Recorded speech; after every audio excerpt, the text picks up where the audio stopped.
नमस्कार मित्रों, स्वागत है आपका हमारे जेआईवी एनसीईआरटी मेड सिंपल के इस चैनल में।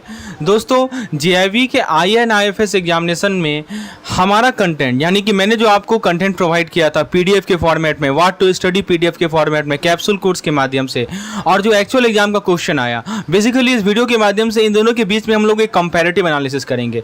मैं आपको ये बताऊंगा कि हमारा कंटेंट कितना सार्थक उतरा है, कितना इफेक्टिव हुआ है एक्चुअल एग्जामिनेशन क्वेश्चन के कंपैरिजन में। साथ ही साथ आप ये भी देख पाएंगे कि एक्चुअल एग्जाम में क्या क्वेश्चन पूछा गया और हमारे जो पीडीएफ थे, हमारे जो व्हाट टू स्टडी कंटेंट है, हमारे जो कैप्सूल कोर्स के कंटेंट है, उसमें वो कितना ज्यादा इफेक्टिव हुआ है। चलिए दोस्तों, बिना देरी किए हुए शुरुआत करते हैं अपने इस वीडियो लेसन को।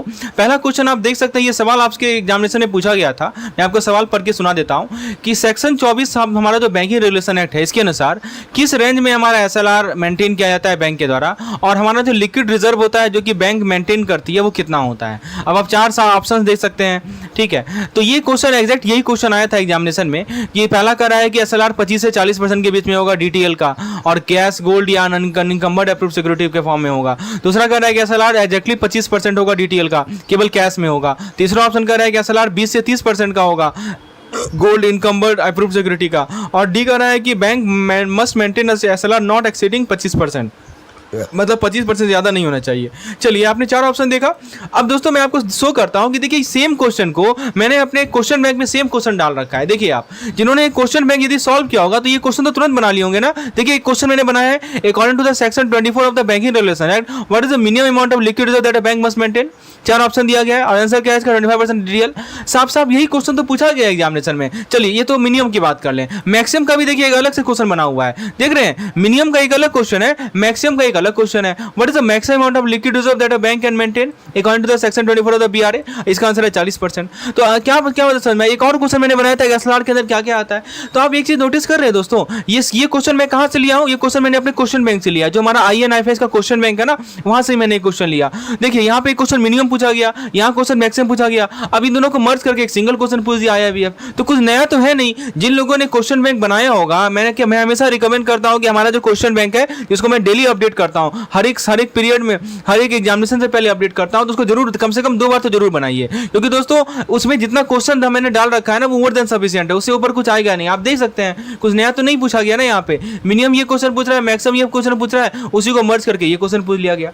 चलिए, एक क्वेश्चन तो आपको मैंने दिखाया। दूसरा क्वेश्चन पे आ जाइए। पूछा गया था कि लीवरेज लीज अरेंजमेंट में प्राइमरी रोल क्या होता है लेसर का, यानी हमारा जो लीवरेज लीज अरेंजमेंट होता है उसमें लेसर का प्राइमरी रोल क्या होता है और कैसे लीज रेंटल को डिस्ट्रीब्यूट किया जाता है। अब देखिए, पहला ऑप्शन कर रहा है कि लेसर जो है सारा कॉस्ट एसेट का सप्लाई कर देगा और सारा लीज रेंटल रखेगा, कोई भी डेब्ट सर्विस इन्वॉल्व नहीं होगा। ऑप्शन बी कर रहा है कि लेसर जो है अपने एसेट के कॉस्ट का एक पोर्शन सप्लाई करेगा, लैंडर जो है बैलेंस सप्लाई करेगा, लीज रेंटल को पहले यूज किया जाएगा डेब्ट सर्विस पेमेंट को सेटिस्फाई करने में लैंडर को, इससे पहले कि सरप्लस लेसर को दिया जाए।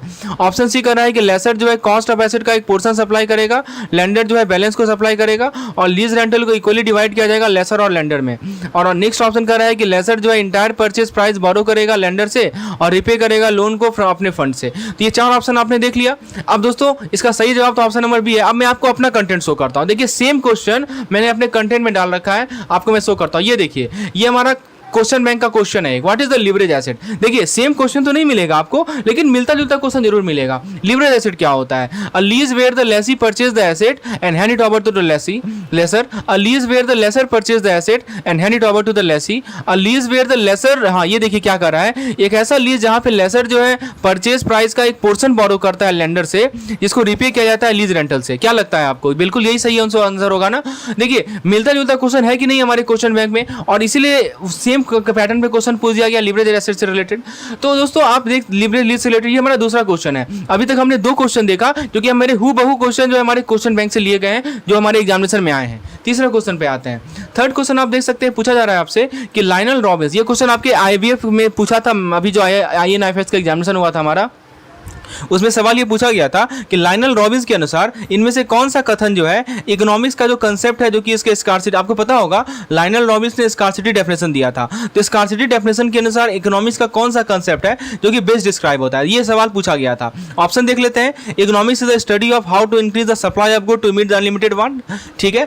Economics is the science that studies human behaviour as a relationship between the unlimited want and unlimited means which have alternative use. यानी कह रहा है कि जो हमारा अनलिमिटेड वांट है, जो हमारा अनलिमिटेड मींस है, उसके बीच बीच में अल्टरनेटिव यूज है। इकोनॉमिक्स साइंस होता है जो कि ह्यूमन बिहेवियर को स्टडी करता है। और ऑप्शन सी कर रहा है कि economics is a science that study human behaviour as a relationship between unlimited want and limited resource that have alternative use. और ऑप्शन डी कर रहा है economics is a science that study the production and distribution of the goods service. Option number C इसका सही जवाब है। ध्यान दीजिएगा, इकोनॉमिक्स वो साइंस होता है जो कि ह्यूमन बिहेवियर को स्टडी करता है। कैसे स्टडी करता है कि देखिए, एक तरफ हमारा अनलिमिटेड वांट, हमारी इच्छाएं अनंत है, और एक तरफ हमारा limited resource, right, resource limited है। इसके बीच के रिलेशनशिप को जो है ह्यूमन बिहेवियर के फॉर्म में एक्सप्रेस किया जाता है। ठीक है, तो ये हमारा लाइनर लॉविस का कहना है। तो ऑप्शन नंबर सी हमारा करेक्ट आंसर है। देखिए, अब मैं आपको अपना स्टडी मटेरियल शो करता हूं। देखिए, सेम क्वेश्चन सेम कंसेप्ट पे मैंने अपने स्टडी मटेरियल में डाल रखा है। पहला सवाल, देखिए ये सवाल मैंने अपने स्टडी में, ये मेरा स्टडी मटेरियल का सवाल है जो कि हमारा क्वेश्चन बैंक के अंदर है। Based on the Lionel Robbins definition, what is the central focus of economics? Understanding the motivation between human behaviour, नहीं। Analysing the relationship between the limited resource and desired goal, yes correct. ठीक है, यही तो कहा जा रहा है आपको कि हमारा जो लिमिटेड रिसोर्स है, हमारा जो डिजायर्ड गोल है, इसके बीच का रिलेशनशिप भी तो लाइनर लॉविस बताता है। देखिए, क्वेश्चन सेम नहीं पूछा है, लेकिन अर्थ तो सेम है, मैथ पैटर्न तो सेम है। That is what I am telling you that you can see from till now we have covered 3 question and all this 3 question are in same as in our question bank. चलिए आगे हम लोग एक और सवाल मैंने liner लॉविस से related दे रखा है कि देखिए, कहा जा रहा है कि Robbins definition emphasise the concept of scarcity. बिल्कुल सही है। How does scarcity influence human behaviour in the economic context? यानी जो स्कार्सिटी होता है वो हमारे ह्यूमन बिहेवियर को कैसे इन्फ्लुएंस करता है, खासकर बात करें इकोनॉमिक कंटेक्स्ट में। तो पहला ऑप्शन कर रहा है कि people want more creative and innovation in finding solution, नहीं। People are forced to prioritise their need over their want, yes correct. देखिए, स्कार्सिटी का डेफिनेशन यही कहता है ना कि जो नीड है उसे आप प्रायोरिटाइज करें, ना कि वांट को प्रायोरिटाइज करें। So that is the moral of this story. देखिए, मैंने 2 क्वेश्चन आपको दिखाए रॉबिन्स से रिलेटेड, और यदि आप एक चीज नोटिस करें कि दोनों का एक ही चीज तो है मतलब, तो आप एक चीज बात नोट कर रहे हैं ना, हमारे क्वेश्चन बैंक का 3 से 4 जो क्वेश्चन होता है वो मिलकर एक क्वेश्चन बनता है इनके IIBF का। यही मैं करता हूं कि अपने क्वेश्चन बैंक के अंदर एक क्वेश्चन को, एक सिंगल लाइन को मैं 2-3 पार्ट में क्वेश्चन फ्रेम करता हूं ताकि किसी भी प्रकार का सवाल पूछ ले आप उसका जवाब दे पाए। चलिए आगे हम लोग नेक्स्ट क्वेश्चन पे आते हैं। देखिए, ये क्वेश्चन IIBF में पूछा गया था, मैकमिलन आपके जो एग्जाम हुआ था INIFS का, सवाल ये पूछा गया था कि हमारा जो फॉरेन डायरेक्ट इन्वेस्टमेंट है यानी FDI लिमिट है प्राइवेट सेक्टर में, वो कितना है और कैसे ये रेगुलेट होता है। पहले पूछा है कितना FDI लिमिट है, और फिर पूछ रहा है कि कैसे इसे रेगुलेट करना है। पहला ऑप्शन कर रहा है कि only up to 74% through the automatic route, only up to the 49% through the government rule, and above 49 to 74% through the automatic rule, up to 49% through the automatic rule, and 49 to 74% through the government rule. और option D कर रहा है कि up to the 100% through the automatic rule. आपको पता होगा कि FDI का 2 रूट होता है, एक ऑटोमेटिक रूट होता है, एक हमारा गवर्नमेंट रूट होता है। ऑटोमेटिक रूट का मतलब कि हमें गवर्नमेंट की कोई परमिशन लेनी नहीं पड़ती है, लेकिन हमारा गवर्नमेंट रूट में हमें गवर्नमेंट की परमिशन लेनी पड़ती है। अब जब आंसर की बात करें तो आंसर ऑप्शन नंबर सी सही है, up to 49% to the automatic rule and 49 to 74% to the government rule. अब देखिए, सेम क्वेश्चन मैंने WTS में कवर किया था। ये हमारा WTS है। WTS क्या है? हमारा व्हाट टू स्टडी। देखिए, यहाँ पे मैंने आपको निमोनिक के माध्यम से समझाया था कि FDI वाला सबसे इंपॉर्टेंट है, इससे एक साल आता ही आता है, और देखिए पूछ लिया गया। और मैंने इसमें सेपरेट वीडियो भी बनाया था, आपको याद होगा, मैंने आपको याद करवाने का एक ट्रिक का वीडियो बनाया था जिसके माध्यम से आप मैक्सिमम के FDI लिमिट को याद कर सकते हैं। जहां तक बात है इस क्वेश्चन में, देखिए यहाँ साफ साफ लिखा गया है कि देखिए, बैंकिंग में यदि प्राइवेट सेक्टर बैंक है तो उसमें ऑटोमेटिक होता है 49% तक, और 49 से 74% तक गवर्नमेंट रूट होता है। तो ये आंसर है, और यही तो हमारा FDI का, यही तो क्वेश्चन पूछा गया है। तो देखिए, है कि नहीं हमारे स्टडी मटेरियल में? बिल्कुल है। तो यदि आप स्टडी मटेरियल पढ़े होते, यदि आपने WTS को सही से कवर किया होता, तो क्यों नहीं आपसे ये क्वेश्चन बनता? बिल्कुल बनता आपसे ये क्वेश्चन। चलिए अगला सवाल देखते हैं। अगला सवाल है आपके, ये सवाल देखिए बूम से रिलेटेड सवाल पूछा था कि हमारा बूम से, वो जो हमारा रिकवरी साइकिल का बूम फेज होता है उसका कैरेक्टरिस्टिक्स पूछा गया था। और देखिए, सेम क्वेश्चन हमने स्टडी मटेरियल में डाल रखा है। क्या सवाल है? एक बूम फेज का नेगेटिव एस्पेक्ट क्या है? आपको पता होगा कि बिजनेस साइकिल में 4 फेजेस होते हैं, राइट? तो बूम फेज का आपसे नेगेटिव एस्पेक्ट पूछ दिया, 4 ऑप्शन आपके सामने दिया गया है। फिर एक और सवाल आप देख सकते हैं कि हमारे ट्रेड साइकिल के कौन से फेज में इन्फ्लेशन जो है इमर्ज होगा, ठीक है? तो ये सवाल देख सकते हैं आप। तो है कि नहीं है, सेम क्वेश्चन पूछा गया था। अभी तक हमने 5 क्वेश्चन देखा ना, 5 क्वेश्चन सेम कंसेप्ट पे आ रहे हैं जो कि हमने क्वेश्चन बैंक में डाल रखा है। चलिए आगे और क्वेश्चन देखते हैं। देखिए, ये क्वेश्चन में आपसे पूछा गया था कि जो हमारा reserve Bank of India act है 1934 का, उसका सेक्शन नंबर 24 के अनुसार कितना डिनोमिनेशन करेंसी नोट इशू किया जा सकता है, और किसके पास अथॉरिटी है कि वो स्पेसिफाई करेगा या डिसकंटिन्यू करेगा इन सभी डिनोमिनेशन को। आपके सामने क्वेश्चन दे रखे हैं, 4 ऑप्शन दे रखे हैं। अब मैं आपको यही सवाल शो करता हूं अपने स्टडी मटेरियल में। आप देखिए, ये हमारा क्वेश्चन बैंक बैंक है। क्वेश्चन बैंक में हमने क्या सवाल पूछा, which of the following denomination are currency note issued in India, यानी इनमें से कौन सा डिनोमिनेशन करेंसी नोट इशूड होता है भारत में। एक सवाल मिला ना आपको, आंसर क्या है इसका, 2 rupees, 5 rupees, 10 rupees, 20 rupees, 50 rupees, 100 rupees और 500 रुपीज। ठीक है, पहला सवाल मिला। दूसरा सवाल देखते हैं, what is the maximum denominational value of currency note that can be specified by the central government on the recommendation of the state board. यदि स्टेट बोर्ड रिकमेंड करे सेंट्रल गवर्नमेंट को तो मैक्सिमम डिनोमिनेशन कितना है currency note का जो कि specify किया जाता है, क्या होगा इसका सही जवाब। तो अभी मैंने आपको बताया था कि सब होगा 1000, 5000 और 10000। तो बेसिकली आप देख सकते हैं कि ये जो सवाल है ये दोनों को मर्ज करके ही तो बनाया गया है, राइट। पहला सवाल क्या पूछ रहा है आपसे कि कौन कौन सा डिनोमिनेशन इशू कर सकते हैं, दूसरा सवाल क्या पूछ रहा है कि मैक्सिमम अमाउंट क्या होगा डिनोमिनेशन का। तो बेसिकली हमने इसे मर्ज किया तभी तो बनाया। तो अभी देखा ना आपने 6 क्वेश्चन, अभी तक 6 क्वेश्चन हूबहू जो हमने स्टडी मटेरियल में कवर किया है, हमारे क्वेश्चन बैंक में कवर किया है, वो आया है हमारे एग्जामिनेशन में। नेक्स्ट क्वेश्चन देखिए, अगला सवाल आपसे पूछा गया था कि ग्रीन बॉन्ड क्या होता है और टोटल बॉन्ड इशूमेंट का कितना प्रोपोर्शन जो भारत में है वो कंस्टिट्यूट करा है 2018 तक। तो ऑप्शन देख सकते हैं कि पहला ऑप्शन कर रहा है कि ग्रीन बॉन्ड और bond issued by the government और corporation to fund all environmentally sustainable project and they constitute about 0.7% of the all the bond issued by India till 2018। पहला ऑप्शन ये कर रहा है। तो आप 4 ऑप्शन देख सकते हैं इसका। अब देखिए मैं आपको स्टडी मटेरियल शो करता हूँ, हमारे WTS को देखिए। WTS से मैंने आपको पेज नंबर 114 में साफ साफ लिखा था ये माइक्रो नोट है, ग्रीन बॉन्ड पे आता ही आता है, और आपने यदि पढ़ा होगा तो निश्चित रूप से आप ये 7वां क्वेश्चन भी सही करके आते हैं। ठीक है, देखिए क्या लिखा है मैंने कि green bond are issued by sovereign entity, intergovernmental group, alliances and corporate. एक सवाल तो यहीं से बन गया ना कि कौन इशू करता है, ठीक है ना। तो कौन इशू करता है, यहाँ पे देख सकते हैं गवर्नमेंट इशू करती है, तो गवर्नमेंट तो इशू नहीं करती, तो ए तो होगा नहीं। यदि हम बात करें इंटर गवर्नमेंटल ग्रुप की, इंटर गवर्नमेंटल ग्रुप इशू करता है, कॉर्पोरेट भी इशू करता है और सॉवरेन एंटिटी भी इशू करता है, तो ये तीनों हो सकता है। अब अगला नेक्स्ट पॉइंट को देखेंगे आप। तो इस प्रकार से हम लोग क्या कर रहे हैं कि what we are doing, we are just ये। अब देखिए ये ग्रीन बॉन्ड से रिलेटेड हो गया। अगला सवाल आप पीपीएफ का दे सकते हैं। पीपीएफ क्या होता है, पब्लिक प्रोविडेंट फंड। सवाल ये पूछा गया था कि how much public PPF, what is the lock in period for the investment in PPF. PPF में इन्वेस्टमेंट के लिए लॉक इन पीरियड कितना होता है। तो आप देख सकते हैं 4 ऑप्शन दिया गया है। पहला ऑप्शन है 10 साल, 15 साल, 5 साल, 20 साल। तो बताइए क्या सही जवाब है। और सेम क्वेश्चन आप देख सकते हैं कि हमने अपने स्टडी मटेरियल यानी क्वेश्चन बैंक में दे रखा है, what is the lock in period of PPF. PPF मैंने 10 सवाल बनाए थे, 10 क्वेश्चन ऑन पीपीएफ। आप एक देखेंगे बुक में एक पैराग्राफ है, मैं आपको हमेशा हमारे स्टडी मटेरियल में यही होता है दोस्तों, हमारा जो क्वेश्चन बैंक है उसमें मैं आपको एक पेज से 10 सवाल बनाता हूँ, जिससे जितने ही पॉसिबल कंटेंट है सब के सब कवर हो जाते हैं। इसीलिए हमारा जो एमसीक्यूज क्वेश्चन बैंक है उसके अंदर 2000 से ऊपर एक क्वेश्चन है। तो आप देख सकते हैं दोस्तों यही क्वेश्चन पूछा मैंने, आपने डाल रखा है कि लॉक इन पीरियड कितना है पीपीएफ का। तो सही जवाब क्या है, 15 साल, राइट। फिर ऑप्शन क्वेश्चन 2 कर रहा है कि क्या पीपीएफ टैक्स डिडक्शन के लिए एलिजिबल होता है अंडर सेक्शन 80C। बिल्कुल एलिजिबल होता है। देखिए दूसरा सवाल तो हमने पूछा था, फिर what is the minimum investment per year in PPF. PPF में मिनिमम कितना इन्वेस्ट करेंगे, तो 500 रुपया। क्या कोई रिटर्न पीपीएफ से कंपलसरी टैक्स एग्जेम्प्टेड होता है, तो हाँ टैक्स एग्जेम्पशन मिलता है रिटर्न को। तो ये सभी हमारे क्या है क्वेश्चंस हैं, अलग अलग हमने 5 क्वेश्चन बनाए, उसी को मर्ज करके आईआईबीएफ ने क्या किया, एक सिंगल क्वेश्चन बना दिया regarding the PPF. So this is how you should prioritise your study plan. चलिए आगे हम लोग देखते हैं कि पहला डीएफआई, तो अभी तक हमने 8 क्वेश्चन देखा, सेम वही पूछा गया है। पहला डीएफआई जो है कब भारत में बना था, इसका प्राइमरी ऑब्जेक्टिव क्या था।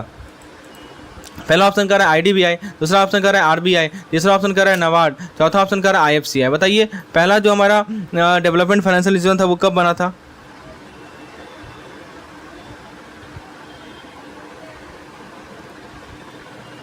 सो फ्रेंड्स सबसे सही जवाब है इसका आईएफसीआई यानी industrial finance corporation of India. ये 1948 में एस्टेब्लिश हुआ था।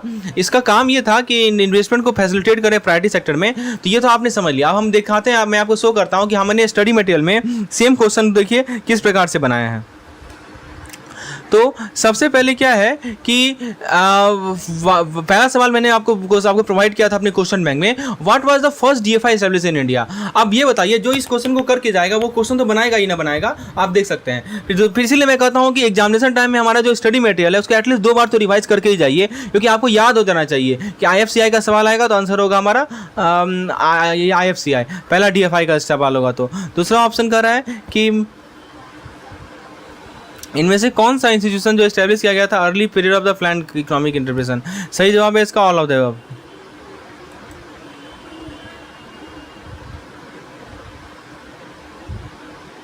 विच of the following institution very establish during the early phase of the economic development India, कौन सा इंस्टीट्यूशन जो है हमारे इकोनॉमिक डेवलपमेंट के अर्ली फेज में इस्टेब्लिश हुआ था? सही जवाब है all the above.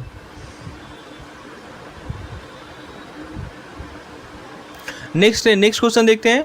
Next question आपसे पूछा गया है कि हमारा जो इंडियन फाइनेंशियल सिस्टम है, ठीक है, इंडियन फाइनेंशियल सिस्टम है, उसमें कहा जा रहा है कि कौन सा कंसेप्ट इमर्ज हुआ था इंडियन फाइनेंशियल सिस्टम में, जो रिकमेंडेशन था Narasimhan committee of 1998 and the liberalisation major pursued by the Reserve Bank of India. Same question आपके IIBF एग्जामिनेशन में आया था। पूछा ये जा रहा है कि नरसिम्हन कमेटी का जो रिपोर्ट था 1998 का और जो लिबरलाइजेशन मेजर अडॉप्ट किया गया RBI के द्वारा, इसमें इस कारण से कौन सा कंसेप्ट इमर्ज हुआ था? ऑप्शन ए कह रहा है DFI transition to commercial bank focusing on long term financing, फिर कह रहा है कि commercial bank will enable to engage in term financing along with short term commercial and retail financing, और इसको यूनिवर्सल फाइनेंसिंग बोलते हैं। अब आप देखिए सेम क्वेश्चन को मैंने अपने क्वेश्चन बैंक में डाल रखा है। पूछा था आपसे कि what did Narasimhan committee recommend with regard to the future of banking institution. Narasimhan committee क्या रिकमेंड करती है? Option A that only development bank institution should exist, that only non banking financial company should exist, that there should be only universal bank and structure NBFC। Yes correct. अब यही तो यहाँ सवाल पूछा गया है आपसे कि केवल यूनिवर्सल बैंक का कंसेप्ट इन्होंने प्रोवाइड किया था नरसिम्हन कमेटी 1998 में। सिंपल सा चीज़। अभी तक हमने 10 क्वेश्चन देखा ना, 10 क्वेश्चन हूँ बहुत सेम क्वेश्चन पूछा गया है, राइट।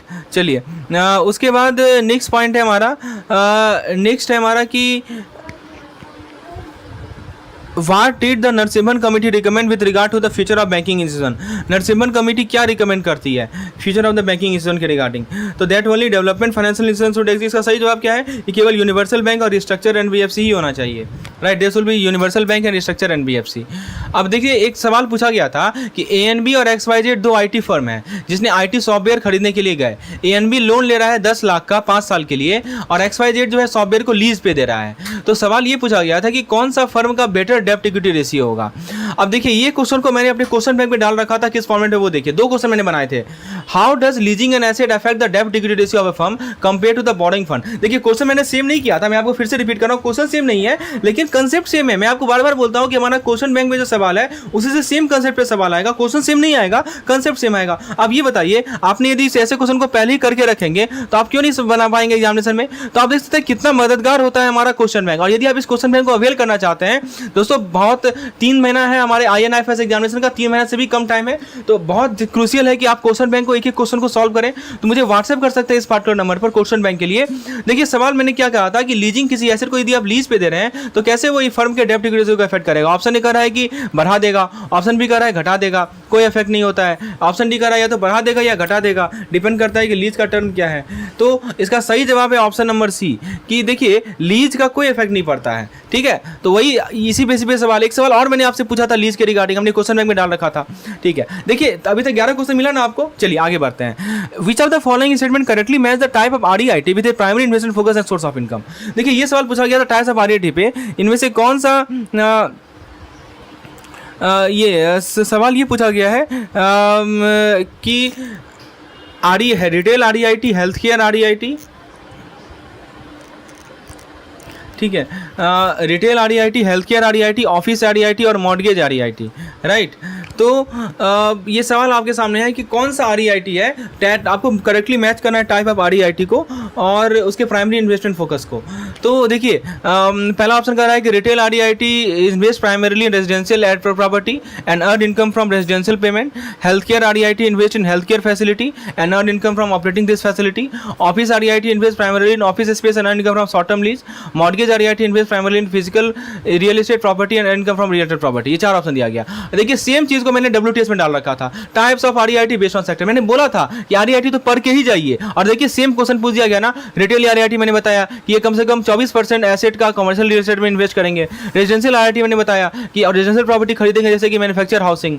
हेल्थ केयर REIT मैंने बताया था कि health care focus real estate में इन्वेस्ट करेंगे। ऑफिस REIT मैंने बताया था कि ऑफिस स्पेस में इन्वेस्ट करेंगे। तो चारों REIT मैंने बताया था ना WTS में, और सेम सवाल पूछ दिया गया ना। तो अभी तक 12 क्वेश्चन हुआ कि नहीं हुआ? चलिए आगे देखते हैं। दोस्तों मैं आपको गारंटी लेता हूं कि 40 से 50 क्वेश्चन जो है हमारे स्टडी मटेरियल्स के आए हैं उसके ऊपर आए हैं। क्योंकि मैंने हर एक क्वेश्चन देखा है जो एग्जामिनेशन में पूछा गया है, और ये वीडियो को बनाने का यही मकसद है कि जिन लोगों को कॉन्फिडेंट नहीं था कि हाँ ये इस चैनल के हम कंटेंट को ले या ना ले, उनके लिए वीडियो है। देख सकते हैं दोस्तों 40 से 50 नंबर का हमारा क्वेश्चन आ रहा है, हमारे स्टडी मटेरियल से क्वेश्चन आ रहा है, तो और क्या चाहिए आपको। यदि हमारा स्टडी मटेरियल में आप जितना काम का चीज़ है उतना पढ़ लेते हैं, जितना मैंने क्वेश्चन डाल रखा है उसको कर लेते हैं, उसको टाइम टू टाइम अपडेट भी किया जाता है। हमारा एप्लीकेशन है जिसमें आपको अपडेटेड मटेरियल तुरंत मिल जाएगा। जैसे अभी इस साल का एग्जाम खत्म हुआ तो मैं और भी क्वेश्चन उसमें ऐड करूंगा जो कि एग्जामिनेशन पॉइंट ऑफ व्यू से इंपॉर्टेंट है।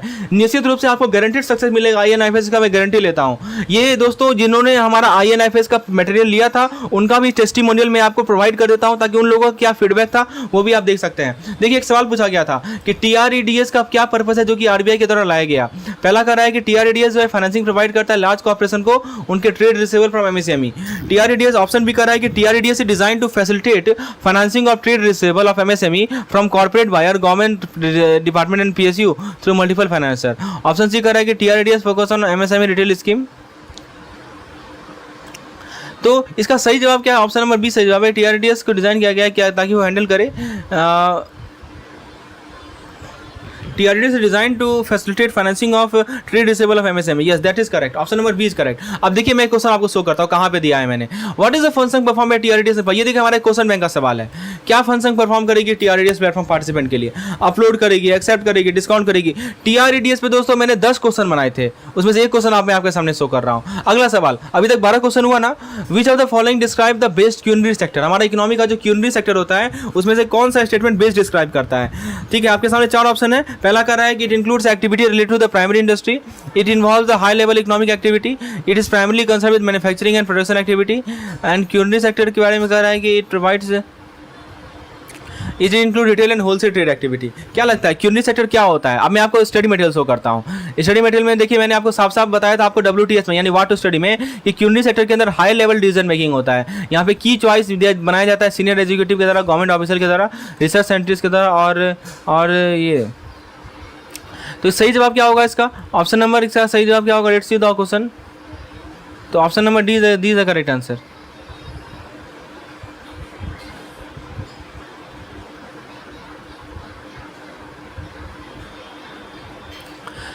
ठीक है, तो अब देखिए यही चीज़ मैंने यहाँ देखा, इसी पे सवाल पूछा गया, तो 13 क्वेश्चन हो गया अभी तक। फिर सवाल पूछा गया था इस बार IFNS एग्जाम में कि इनमें से कौन सा करेक्टली डिस्क्राइब करता है right the criteria for small investment in the plant and machinery for equipment account IBF।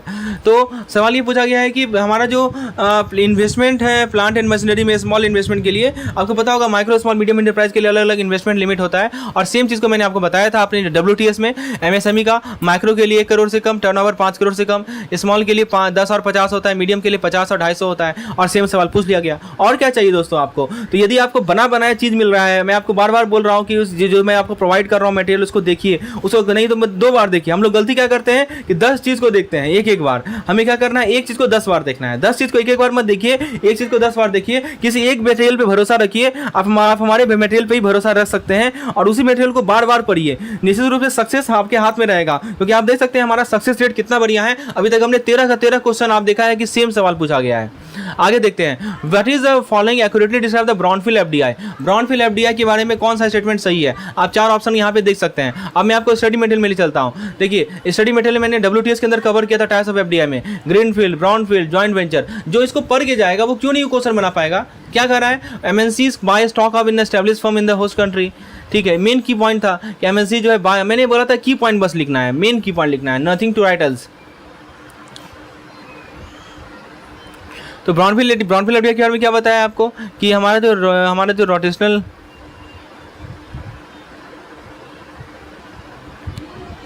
तो इस यही हमारा सही जवाब है ब्राउनफील्ड ATM से रिगार्डिंग। चलिए एक सवाल और देखते हैं। MIGA से रिलेटेड सवाल पूछा गया था। इनमें से कौन सा करेक्टली डिस्क्राइब करता है एजेंसी जिसके अंदर वर्ल्ड बैंक ग्रुप है और इंडिया का status as a founder member of certain institution? तो एक यहाँ पे टर्म आएगा MIGA के बारे में आपको बता दूँ। So what is MIGA?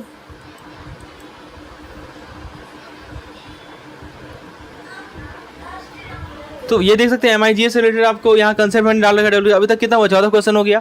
फिर पूछा गया था कि PSL टारगेट कितना होता है सोलर पावर प्लांट के लिए? 4 ऑप्शन दिया गया है। आपको बताना था कि सोलर पावर प्लांट के लिए PSL टारगेट कितना था। और यहाँ पे मैं आपको WTS शो करता हूँ। देखिए WTS से मैंने आपको सभी के लिए प्राइवेट सेक्टर लिखवाया था। ठीक है, यहाँ देखिए लिखवाया था कि हमारा जो ई स्पोर्ट होता है, उसमें उसमें AR जो है 32% का है।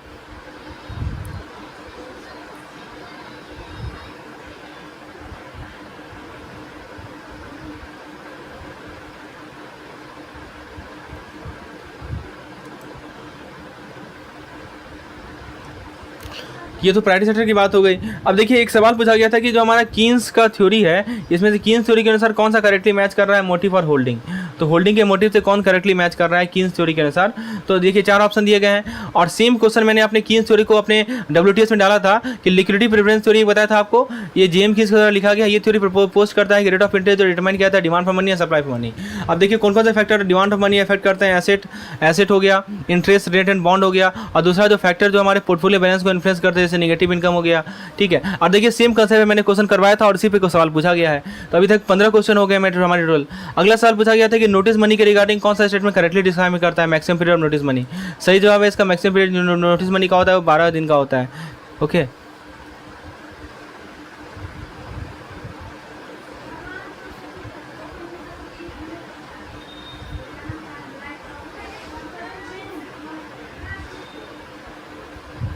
तो मैक्सिमम पीरियड कितना होता है नोटिस मनी का, ये सवाल था। और देखिए सेम सवाल मैंने अपने स्टडी मटेरियल में डाल रखा है कि नोटिस मनी इंटरेस्ट रेट क्या होगा, पार्टिसिपेंट कौन होते हैं, कॉल मनी का रेट क्या होता है। ठीक है, everything I have added in our WTS course. एक सवाल पूछा गया था US डॉलर इंडेक्स पे, और देखिए हमारे WTS में ऐड किया हुआ है। तो US डॉलर इंडेक्स से भी सवाल आपसे बन जाएगा यदि आपने हमारे WTS मटेरियल को पढ़ा होगा, वाट टू स्टडी मटेरियल पढ़ा होगा। दोस्तों ये जो वाट टू स्टडी मटेरियल है ना, वो भी मैंने INIFS के कैप्सूल कोर्स में, हमारे जो कोर्स है PDF कोर्स, उसमें मैंने डाल रखा है। यदि आप इसको अवेल करना चाहते हैं तो मुझे व्हाट्सएप कर सकते हैं इस पार्टिकुलर नंबर पर, यानी तो दोस्तों डिस्क्रिप्शन सेक्शन में जाइए, वहाँ पे मैंने कोर्स का लिंक भी डाल रखा है, डायरेक्टली आप वहाँ से भी एक्सेस कर सकते हैं। तो USDX पे एक सवाल पूछा गया था। ये देखिए category SEBI regulation of merchant banking का जो सेबी रेगुलेशन है, इस पे आप कैटेगरी से सवाल पूछा गया था। कैटेगरी 1, कैटेगरी 2, कैटेगरी 3, कैटेगरी 4, इसी रिलेटेड सवाल था। सेम चीज मैंने WTS में डाल रखा था। जिन लोगों ने पढ़ा था उसको बहुत जरूर फायदा मिला होगा। फिर एक सवाल पूछा गया था कि लीज फाइनेंसिंग और हायर फाइनेंसिंग में क्या डिफरेंस है। और आपको यदि मैं आपको क्वेश्चन बैंक शो करूं, देखिए मैंने क्वेश्चन बैंक में सवाल पूछा था और हमने इसमें भी डाला था, WTS में भी डाला था कि लीज हायर फाइनेंसिंग क्या होता है। इसके रिगार्डिंग हमने इंपॉर्टेंट पॉइंट डाले थे। उसके बाद हमने EPFO के बारे में बताया था कि EPFO कौन मैनेज करता है, कब इस्टेब्लिश हुआ, कौन सेक्टर होता है, रेगुलेटरी बॉडी कौन होती है। और इस बार यही सवाल पूछा गया था कि EPFO का कौन एस्टेब्लिशमेंट करता है। सो नेक्स्ट इज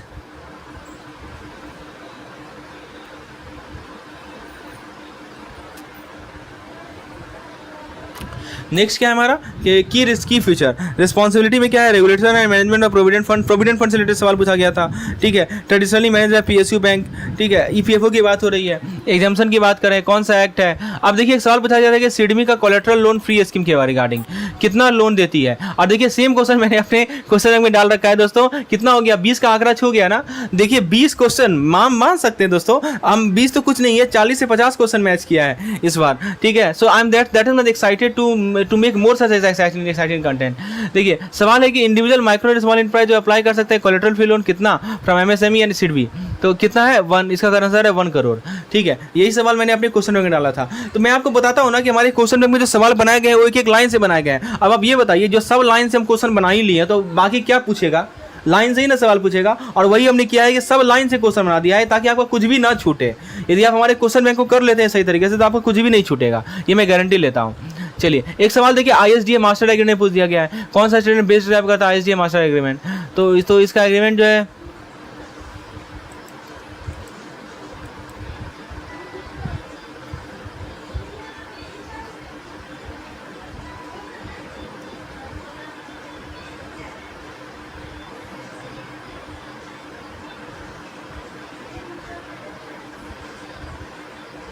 ये देख सकते हैं ISDA के रिगार्डिंग हमने सवाल डाल रखा है। ISDA मास्टर एग्रीमेंट किस लिए यूज होता है, किसने डेवलप किया ISDA मास्टर एग्रीमेंट को, क्या क्या डॉक्यूमेंट इंक्लूड होता है फ्रेमवर्क ऑफ ISDA मार्केट में। तो इन तीनों क्वेश्चन को मर्ज करके सिंगल क्वेश्चन इन्होंने बना दिया। तो कंसेप्ट तो यही है ना, कंसेप्ट थोड़ी बदल रहा है। ठीक है, अब देखिए एक सवाल था कि FX रिटेल प्लेटफॉर्म को कौन RBI ने जो लाया था, इसमें कौन सा स्टेटमेंट सही है। सेम क्वेश्चन हमने FX रिटेल प्लेटफॉर्म का अपने क्वेश्चन में डाल रखा है। तो दोस्तों हमने 25 क्वेश्चन आपके सामने शो किए जो कि हूबहू सेम है। टोटल एस्टिमेट 50 का है, ये मैं आपको अगले वीडियो में लाऊंगा। मैं आपको फिर से बता दूं दूं, यदि आपको हमारे INIFS के कोर्स की रिक्वायरमेंट है, आप देख सकते हैं कितना ज़्यादा सक्सेस रेट है हमारे कोर्स का, ठीक है। तो दोस्तों मुझे व्हाट्सएप कर सकते हैं इस पर्टिकुलर नंबर पर, या आप डिस्क्रिप्शन सेक्शन में जाइए, वहाँ पर मैंने कोर्स का लिंक प्रोवाइड कर दिया, जिससे डायरेक्टली आप कोर्स को परचेज कर सकते हैं। Must purchase this particular course, it only cost ₹200 and you will get immense value. ये इमेंस वैल्यूएबल होगा, यूजफुलनेस होगा आपके लिए। निश्चित रूप से 50 मार्क्स तो मैं आपको गारंटी लेता हूँ कि दिलवाऊंगा अपने कंटेंट के माध्यम से, प्रोवाइडेड आप उसे प्रॉपर्ली स्टडी करें। धन्यवाद।